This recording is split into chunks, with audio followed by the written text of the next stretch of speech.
Next, simple microscope in the working. We can explain it using a ray diagram. ഒരു ray diagram വെച്ചിട്ട് explain ചെയ്യാം. അതായത് ഇവിടെ ഇപ്പം ഒരു കോൺവെക്സ് ലെൻസ് ഉണ്ട്. അപ്പോൾ കോൺവെക്സ് ലെൻസിൽ അതിൻ്റെ ഓപ്റ്റിക്കൽ സെൻറ്ററിനെ ഡിനോട്ട് ചെയ്യുന്നത് എന്ത് വെച്ച് സി എന്ന് പറഞ്ഞിട്ടാണ് ഓപ്റ്റിക്കൽ സെൻറ്റർ. അതേപോലെ പ്രിൻസിപ്പൽ ഫോക്കസ് ഡിനോട്ട് ചെയ്യുന്നത് എഫ് ഡാഷ് എന്ന് പറഞ്ഞിട്ടാണ് ഡിനോട്ട് ചെയ്യുന്നത്.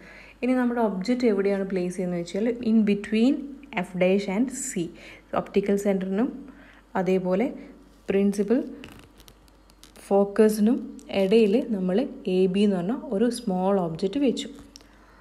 Now a ray of light AO parallel to the principal axis, which is coming from the point A of the object, passes through focus F along the straight line OX after getting refracted by the convex lens. അതായത് ഇതിലൂടെ ഒരു ray AO എന്ന് പറഞ്ഞ ray light pass ചെയ്യുന്നുണ്ട്. എന്നിട്ട് അത് ഏത് path FX എന്ന് പറഞ്ഞാൽ ഈ പാത്തിലൂടെ വരുന്നുണ്ട്. നെക്സ്റ്റ് എന്ന് പറയുന്നത് second ray of light AC is coming from the point A of the object, passes through the optical center C of the convex lens along the straight line CY. അപ്പം എയിൽ പിന്നെ ഒബ്ജക്റ്റിൽ നിന്ന് വരുന്ന next ray of light, second ray of light ഏതിലൂടെ pass ചെയ്യുന്നു? സിയിലൂടെ pass ചെയ്യുന്നു.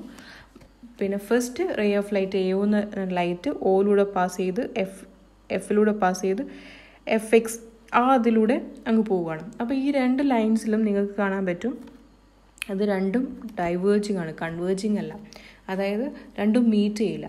അപ്പോൾ മീറ്റ് ചെയ്യണമെങ്കിൽ എന്ത് ചെയ്യണം? നമ്മൾ ഇത് ബാക്ക്വേർഡ് പ്രൊഡ്യൂസ് ചെയ്യണം. അതായത് ഇതിനെ ബാക്കിലോട്ടേക്ക് നമ്മൾ വരച്ചു കഴിഞ്ഞാൽ മാത്രമേ എന്തുള്ളൂ, ഇത് രണ്ട് ലൈനും മീറ്റ് ചെയ്യുള്ളൂ. സോ നമ്മൾ എന്ത് ചെയ്തു? ബാക്കിലോട്ടേക്ക് ഇതിനെ രണ്ടേ എക്സ്റ്റെൻഡ് ചെയ്തു. അപ്പോൾ ബാക്കിലോട്ട് രണ്ട് എക്സ്റ്റെൻഡ് ചെയ്ത് കഴിഞ്ഞാൽ നമുക്ക് കാണാൻ പറ്റും അറ്റ് എ ഡാഷ് എന്ന പോയിന്റിൽ ഇത് രണ്ടും കൺവേർജ് ചെയ്യുന്നത്. അപ്പം ആ പോയിന്റിൽ നിന്ന് നമ്മൾ പ്രിൻസിപ്പിൾ ഓഫ് ഈ എ ഡാഷ് എന്ന് പറഞ്ഞ പോയിന്റിൽ നിന്ന് നമ്മൾ പ്രിൻസിപ്പിൾ ഓഫ് ആക്സിസിലേക്ക് ഒരു ലൈൻ വരക്കുക. ലൈൻ താഴോട്ടേക്ക് വരക്കുന്ന സമയത്ത് ആ ഒരു പോയിന്റ്, അതായത് that be dash, A dash B dash, അതാണ് നമ്മുടെ എന്തെന്ന് എ ബി എന്ന് പറയുന്ന ഒബ്ജക്റ്റിൻ്റെ മാഗ്നിഫൈഡ് വ്യൂ. അപ്പം നമുക്കിപ്പം എ ബി എന്ന് പറഞ്ഞ സ്മോൾ ഒബ്ജക്റ്റിൻ്റെ മാഗ്നിഫൈഡ് വെർച്വൽ ആൻഡ് ഇറക്റ്റ് ആയിട്ടുള്ള ഇമേജ് നമുക്ക് കിട്ടി. This is how a simple microscope works. ഇനി next compound microscope. Compound microscope എന്ന് പറയുന്നത് സിമ്പിൾ മൈക്രോസ്കോപ്പിൽ സിംഗിൾ ലെൻസസ് മാത്രമേ യൂസ് ചെയ്യുള്ളൂ. പക്ഷേ ഇവിടെ series of lenses to magnify the object, അതായത് ഇമേജിനെ മാഗ്നിഫൈ ചെയ്യാൻ വേണ്ടിയിട്ട് ഒന്നിൽ കൂടുതൽ ലെൻസസ് നമ്മൾ യൂസ് ചെയ്യുന്നുണ്ട്.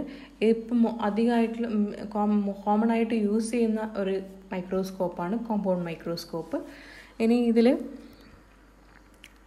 ഇതാണ് ഒരു കോമ്പൗണ്ട് മൈക്രോസ്കോപ്പ്.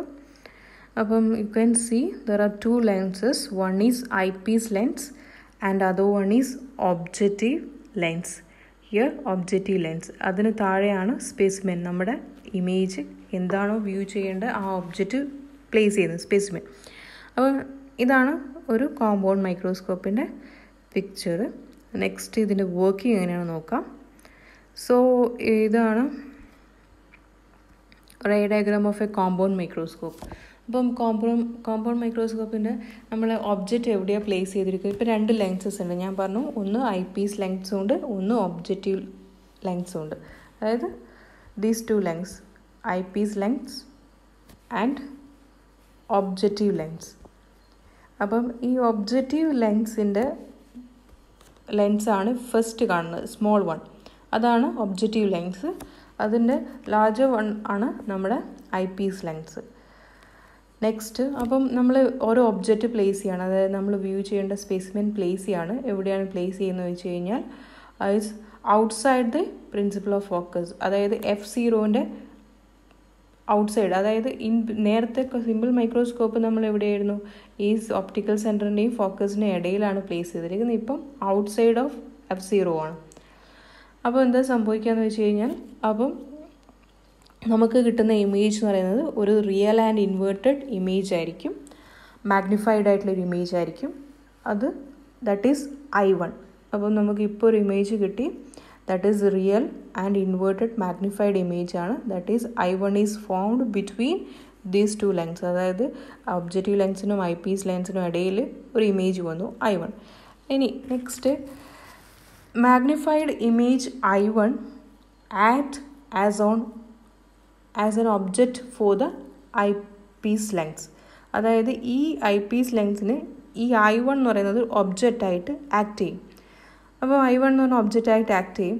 അപ്പോൾ നെക്സ്റ്റ് അതായത് ഇവിടെയാണ് I1 നമുക്ക് ഫോം ചെയ്തിരിക്കുന്നത്. അപ്പോൾ I1 ഒരു ഒബ്ജക്റ്റായിട്ട് ഐ പീസ് ലെൻസിന് ആക്ട് ചെയ്യും.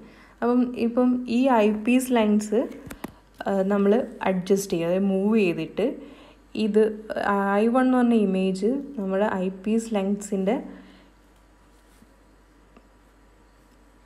ഫോക്കസ് പ്രിൻസിപ്പിൾ ഓഫ് ഫോക്കസിനും ഒപ്റ്റിക്കൽ സെൻറ്ററിനും ഇടയിൽ ഐ പീസ് ലെൻസിൻ്റെ അതിൻ്റെ ഇടയിൽ ഈ ഒബ്ജക്റ്റിനെ പ്ലേസ് ചെയ്യുന്ന വിധത്തിൽ ഈ ലെൻസ് അഡ്ജസ്റ്റ് ചെയ്യും. അതായത് ഐ പീസ് ലെൻസ് അഡ്ജസ്റ്റ് ചെയ്തിട്ട് ഈ I1 എന്ന് പറഞ്ഞ ഫോം ചെയ്തിരിക്കുന്ന ഇമേജിനെ FEക്കും അതേപോലെ ഇതിൻ്റെ ഈ ലെൻസിൻ്റെ ഐ പീസ് ലെൻസിൻ്റെ ഒപ്റ്റിക്കൽ സെൻറ്ററിനും ഇടയിൽ കൊണ്ടുവരും.